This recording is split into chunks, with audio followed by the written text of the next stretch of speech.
Assalamualaikum warahmatullahi wabarakatuh. Halo semuanya, Tabi pun. Perkenalkan, nama saya Diani Sari, mahasiswi Universitas Muhammadiyah Kota Bumi, Program Studi Pendidikan Bahasa dan Sastra Indonesia, dengan NPM 2188200108. Baiklah, pada kesempatan kali ini saya akan membuat video pembelajaran guna memenuhi tugas mata kuliah Strategi, Metode dan Media Pembelajaran Bahasa Indonesia dengan dosen pengampu Dewi Retnaningsih, Magister Pendidikan. Pada video kali ini saya akan menjelaskan mengenai materi Bahasa Indonesia SMA kelas 10 yang berjudulkan teks eksposisi. Apa sih teks eksposisi itu dan tujuannya apa? Pengertian teks eksposisi. Teks eksposisi adalah paragraf atau karangan yang terkandung sejumlah informasi dan pengetahuan yang disajikan secara singkat, padat, dan akurat. Paragraf eksposisi ini bersifat ilmiah loh, atau dapat dikatakan non-fiksi. Jenis-jenis teks eksposisi ini ada 6 loh. Yang pertama itu eksposisi definisi. Eksposisi definisi ini yaitu dia akan memaparkan definisi atau pengertian suatu topik tertentu.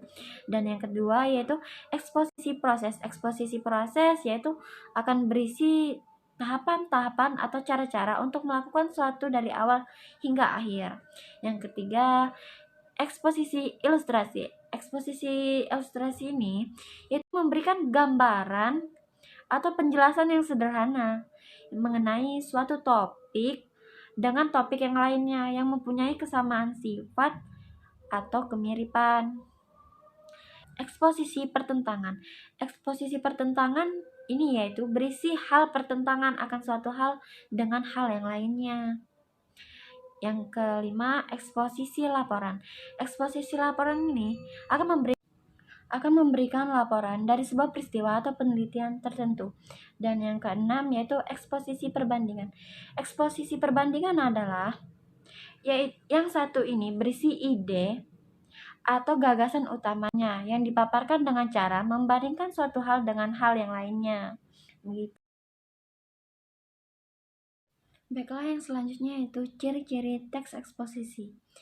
Ciri-ciri teks eksposisi ini itu ada 5. Yang pertama itu menjelaskan informasi-informasi pengetahuan, yaitu kita harus menjelaskan pengetahuan informasi gitu ya. Nah, yang kedua yaitu gaya informasi yang mengajak. Kita harus mengajak orang untuk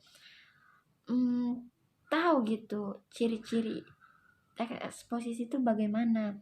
Dan yang ketiga yaitu penyampaian secara lugas dan menggunakan bahasa yang baku. Kita harus menggunakan bahasa yang baku, yang baik, yang dan benar. Yang keempat, tidak melihat artinya tidak memaksakan kemauan penulis terhadap pembaca.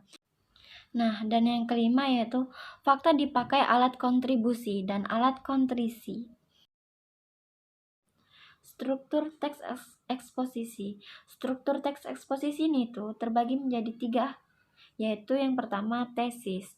Tesis atau juga dikenal sebagai bagian pernyataan pendapat merupakan salah satu bagian teks eksposisi yang berisikan pernyataan pendapat dan opini dari penulis terkait topik yang akan dibahas.